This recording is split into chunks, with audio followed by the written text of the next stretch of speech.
करण थापर और सिद्धार्थ वरदराजन देश के पुराने और जाने माने पत्रकार हैं। इन दोनों पर राजद्रोह कानून का शिकंजा कसने से भारी हल्ला मचा है। असम पुलिस ने करण थापर और सिद्धार्थ वरदराजन को समन दिया है कि अगर 22 अगस्त को गुवाहाटी में क्राइम ब्रांच के सामने पेशी के लिए हाजिर नहीं हुए तो गिरफ्तार किया जा सकता है। असम में हिमंत बिस्वा शर्मा बीजेपी की सरकार चला रहे हैं। असम पुलिस के एक्शन के खिलाफ press club, press council of India, editors guild, Indian women press corps जैसे जर्नलिस्ट के बड़े ऑर्गेनाइजेशन खड़े हो गए हैं। प्रेस की आजादी पर हमला कहा जा रहा है।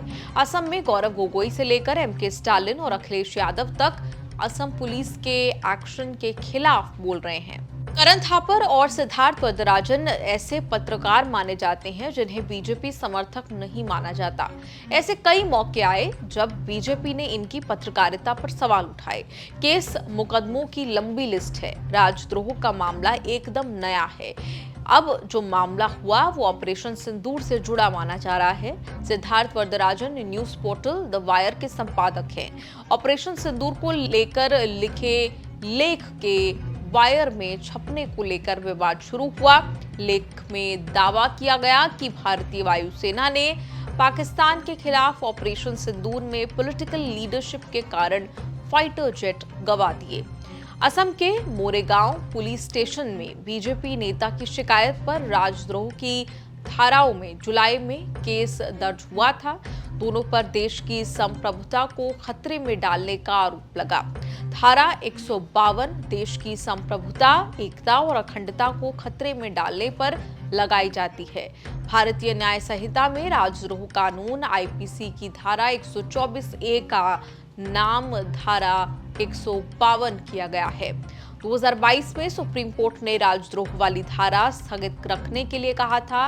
इस बीच आईपीसी की जगह भारतीय न्याय संहिता यानी बीएनएस ने ली। अब जो समन जारी हुआ है वो उसी लेख से संबंधित है या कोई और मामला है, इसकी कोई कंफर्मेशन नहीं है।